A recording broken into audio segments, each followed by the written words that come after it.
Where was the rule of law then? You see, they promulgated a law that introduced tax to tax the native African.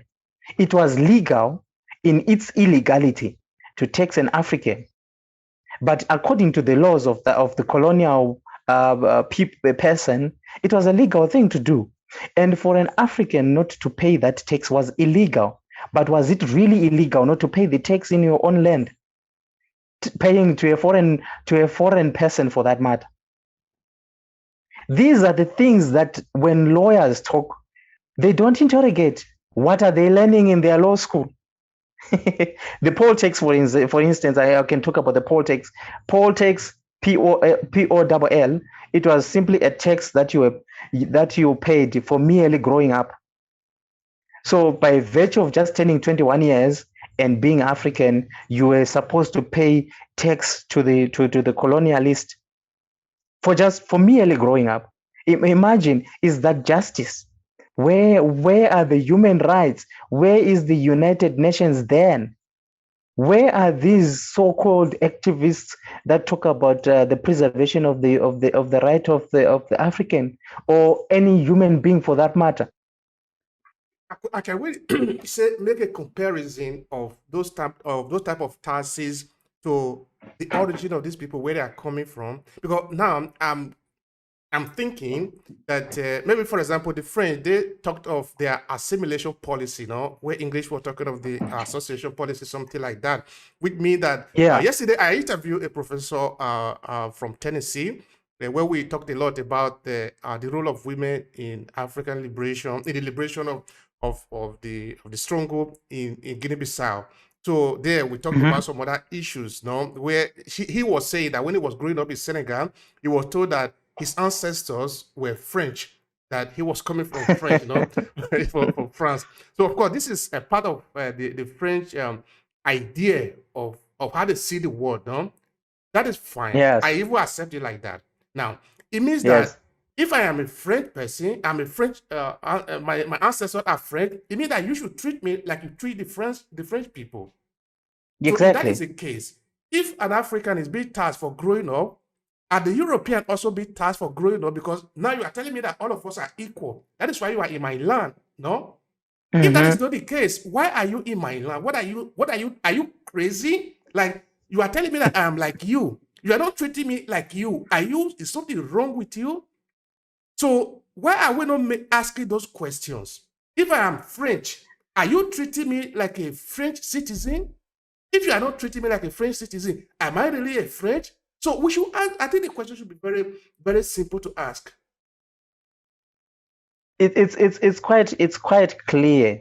It's quite clear that a European who had come to Africa in the 1850s was not paying any hard tax. And the interesting thing about some of these laws that when I was reading them is that they say that if you stayed in a European style kind of house, you were not you were exempt from the taxation. But if you stayed in the African styled hut and structure of their house, you were then supposed to pay the tax. What I see there is a deliberate way of dismantling the African culture, of dismantling the African identity, of dismantling the African ideology and mindset. Because if you were not taxed for staying in a European styled kind of house, then you were treated as an elite. You were treated as someone who's knowledgeable, someone who's civilized. But if you continue to stay in your traditional house, you were treated as an uncivilized person, and who was then supposed to be taxed. And who was benefiting from this money?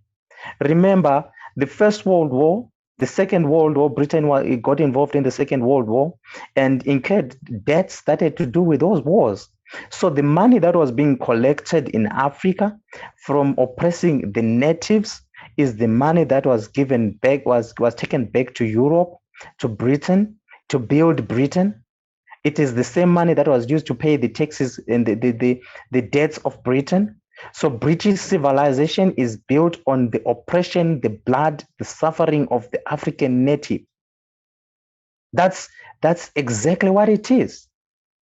So Britain is an emblem of African suffering, of African pain, of African poverty, because the moment you were called to pay that hard tax, the moment you were called to pay the dog tax, the moment you were called to pay the cattle tax. Remember, our parents had cattle heads that exceeded 500, 700, some had even 1,000. So for each cow, for each beast that you owned, you were supposed to pay tax to the colonialist. For grazing, that same beast of yours on your land. So you.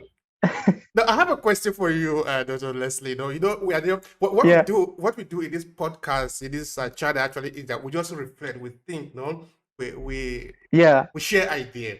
Okay, now I'm thinking, that this colonialists, this European, this civilized European, they came to Africa, the uncivilized people. They were trying to teach them about law. I get it, fine. Now, how will they justify these ridiculous taxes that you have what was their justification? Let's put it that way. You need to understand that these people used as the discussion is all about. It's about lawfare and warfare. So when you resisted them, and you resisted that kind of subjugation, that kind of dehumanization, that kind of belittling, that kind of disrespect, that kind of lack of respect for humanity. They used the barrel of the gun. You had to face the bullet. And as long as you could not resist the bullet, then you'll have to succumb to their laws, which were oppressive and targeted specifically to the native African. So there was a combination of the law and the bullet. So in their own mindset, it was justified to subjugate us because we were a people who were less human and were supposed to be subjugated.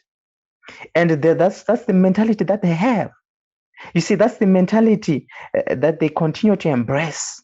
A mentality that an African can never be equal to a European. It's absurd.